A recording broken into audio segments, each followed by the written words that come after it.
if you notice, in the African American community, Trump was polling 0. I assure you, and Chris Smith will assure you, and all of the others in this area will assure you, that he is 0 minus in this particular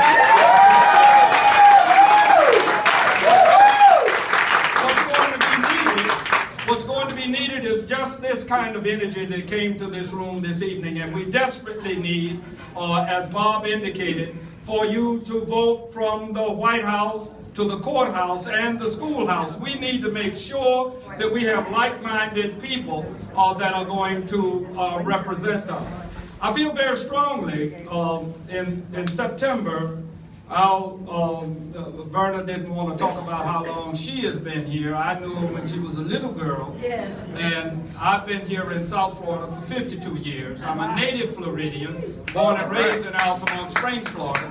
And God willing, my next birthday, I'll be 80 years old. When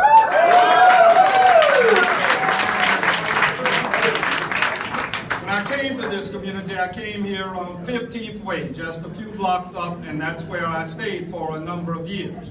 And I've seen a lot of campaigns come through here and go through here. I'm glad that Cheryl Dickey's space that you're utilizing and leasing from, I'm grateful to you for that. But what is needed is very strong coordination. I'm not going to talk about Hillary Clinton's policies. All of us already know the things that she favors. I'm not going to talk about Bernie Sanders' policies. All of us know that he was successful in getting much of the platform that we now have, the $15 minimum wage, which is much needed.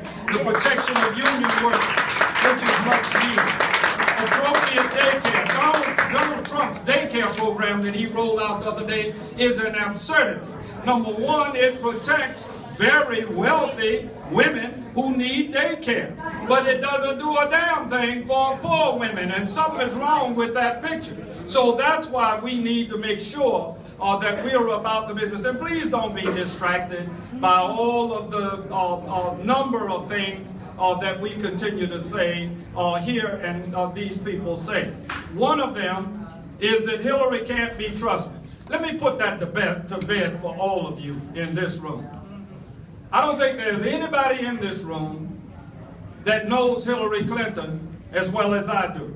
Number one, I knew her the year before she married Bill Clinton. Wow. All right? I met her when she was working with Marion Wright Edelman, who is a legend in working with children. And Hilary and I worked together on 2 juvenile conferences, and that's how I got to know her. I can't think of a single time that I've ever asked her to do anything that she didn't give me a straight answer. We worked together when she was in the United States Senate, and I'm going to tell you one thing that those of you that are older will remember. When Bill Clinton was elected in 1992, what you saw was an attempt to have universal health care.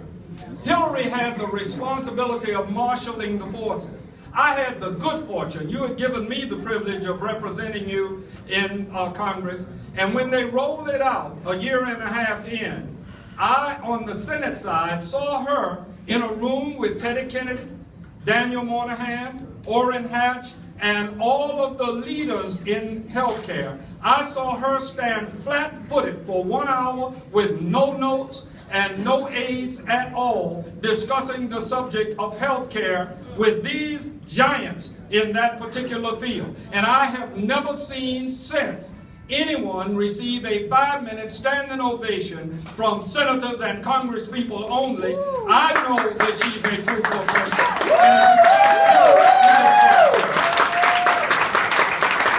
I want to make a point. I'm delighted that all of you are here.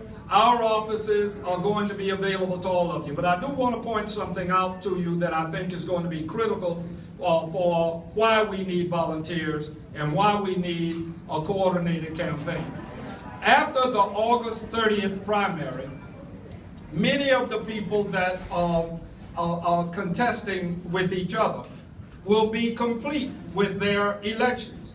Many of the people in this county have already been elected. If we go South County, one of our state representatives, Chevron Jones. Here in this district, Bobby DeVos, already elected.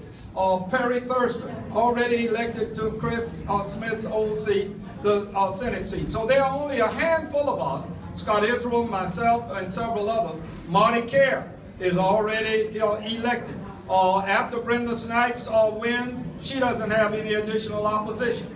And the same holds for Mitch Caesar and Foreman. They don't have anything but a write-in. Write-ins don't even appear on the ballot. The point that I'm trying to make to you here in Broward County, there are only 7 of us that are going to be on the ballot below Hillary Clinton and Donald Trump, and then Murphy and or Gleason or Grayson. And I want to put my bona fides on the table. I'm supporting Patrick Murphy, and it's just that simple.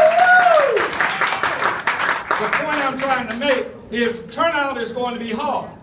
President Obama got 66% in the state of Florida. We need for Hillary Clinton to get 67% in the state of Florida. If we win in Florida, we will win this election. And Broward County, right where we are standing, is ground zero for winning Florida. And as soon as you see any more, never mind about the people that are here that are fine folk, when you see all of these high-minded folk that are putting all this money on television, you tell them Alcee said, you spend your money on television, I'll spend my money on the ground, and I'll beat your ass every time.